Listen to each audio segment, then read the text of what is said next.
All right, guys, it's time to check out the Alpina Startimer Pilot Heritage GMT. So about a year ago, I actually already checked one of these out. My buddy Mimo sent in the anthracite colored dial one. This one was sent in by my buddy Craig, and then he ended up selling it to my other buddy Mark. So before I sent it out to Mark, I figured I would share this one with you guys in a video and revisit it. I was schooled a little bit on a couple things from the previous video. I think I pretty much captured what the watch is really all about, but there are a couple little things that, might intrigue people or, whatever their thoughts are on it. I personally like this colorway better. For one, the color is just really cool. It's kind of like I don't even know how to describe it. Almost like a bluish, greenish moss color. It's very, very clean looking. But also, the main thing I like is the 24-hour inner rotating bezel ring is color matched, whereas the one I did before was like an off-white or something. So, of course, I also really am a big fan of the orange seconds hand. I just love that good, rich orange color. So, case size on this is a 42 millimeter. Now, a lot of the Alpina watches are over 42, so it's kind of refreshing to see one that's 42 in a unique case shape, but also with a pretty short lug to lug at only 45.5 millimeter lug to lug. The thickness, including that boxed domed sapphire crystal, is about 12 3/4. And you can also see one of the things that I actually really like on watches, the crystal is pressed directly onto the case. There is no like case, bezel, and then crystal. It's crystal right to case. So I'm a big fan of that. One thing that is kind of weird, and we don't see it a ton, like where you see odd lug measurements, but this is a 23 millimeter. Not too big of a deal with this one, especially because it comes with a really nice mesh with a butterfly clasp. Super easy to operate, has plenty of links that you're going to be able to size it correctly, and double pushers.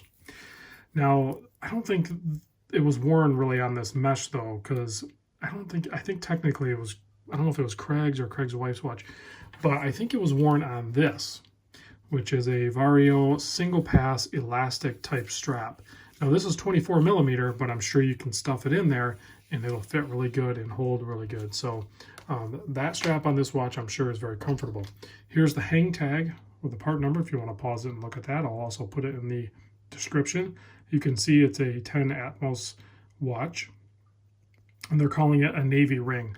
I don't know about you, but I don't think that's really navy blue. It's got a little bit of green in it.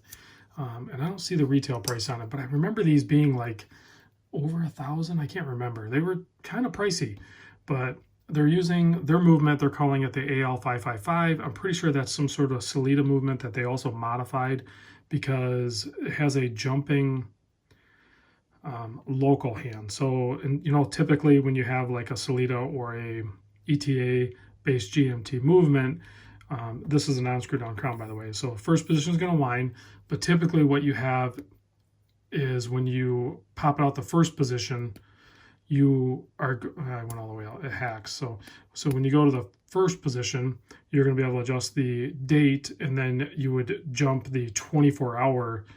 In this case, it's a center disc for the GMT. That's typically how it's done. So this thing's kind of switched around. So in this case, you can see there, you jump the actual local hour hand. Now it only jumps forward, it doesn't jump backwards. So that can be a bugger. And then to rotate the crown the other way is going to adjust your date. So now if you want to adjust the GMT, you pop it all the way out, you hack it, and then you go ahead and adjust that, and then you reset your local.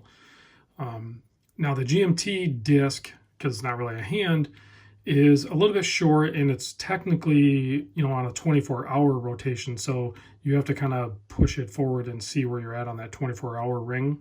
You can figure this stuff out. People that are used to it using GMTs, I think you guys already get this. I'm not very intimate with a GMT, so I would struggle with it. I would pretty much just use this as a regular three-handed watch. The other thing that a viewer pointed out that I wasn't mistaken on, I just failed to mention, but the date change on this is tied to the GMT 24-hour disc instead of your local time. So if you watch as we cross over the midnight or 24-hour, that's when you're going to get your date change and not, so it's with your GMT disc and not with your local hand. So again, that's something that's a little different than, you know, typically what we would see in a watch. But I think you just adapt to it. It's just different. I mean, most people that are probably wearing this watch are pretty much going to set it and just use it. I don't know. Maybe I'm wrong, but I suspect not. All right. So if we do a close-up on this, hopefully you guys can get a better take on what the color is. You can see it's, you know, they matched it the best they can, but you're using different materials. I'm sure that center disc is probably some sort of resin, as is the rotating bezel on the outside.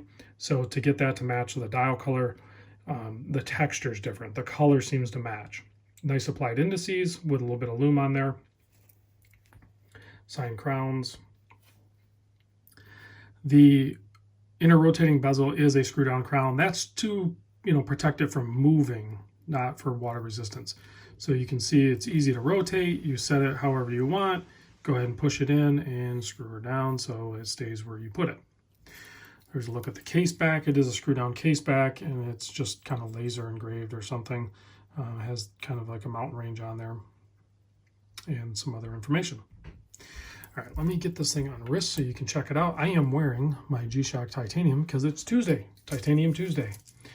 So let me pop this guy on wrist. I'll probably struggle with it for a second because I'm not super good. Well, I'm getting better with these butterfly clasps. So you can see there on my approximately 7 1/4 inch wrist, this is a sweet spot size, 42, 45.5, you know, a unique case shape, excellent brushing on the case top with a nice polished and then brushed on the side again.